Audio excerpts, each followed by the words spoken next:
On his very first day as a caregiver, this guy poured hot water right onto his boss's legs, claiming he wanted to test whether the boss really had no feeling. While feeding his boss, he got distracted by a pretty woman and ended up shoving food straight into the man's eye. When it came time to shave his boss's beard, he created some truly bizarre patterns. Yet instead of firing him, the boss not only kept him on but offered him an incredibly high salary. Eventually, the two even became best friends. This is a true story. The boss, Philippe, was a billionaire who became paralyzed from the neck down after a paragliding accident. On this particular day, he decided to hire a caregiver. The interview attracted many qualified candidates, some came for the money, others out of compassion. But this tall guy who suddenly barged in had a completely different agenda. He wanted a rejection letter. He slammed some paperwork on the table and demanded Philippe sign it immediately. The man's name was Driss, a street thug who knew absolutely nothing about caregiving. He'd even been in prison for fighting. Fresh out of jail, he was only applying for the job to get a rejection letter. After 3 rejections, he could apply for welfare benefits. When Philippe asked if he had any aspirations beyond compensation, Driss said of course he did. Il y en a une juste là.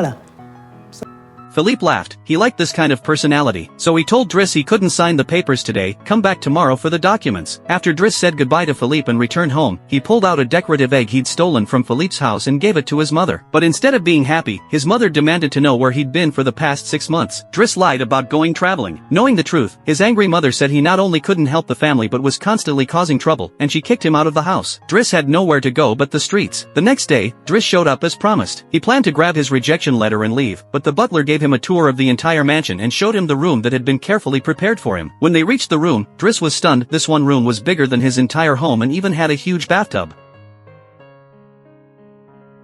Back at his place, this was how he had to bathe. Driss went to get his rejection letter from Philippe, but Philippe said he'd decided to hire him for a 1-month trial period. He bet Driss wouldn't last 2 weeks. Thinking about being homeless in that amazing bathtub, Driss immediately accepted the job and started his new life.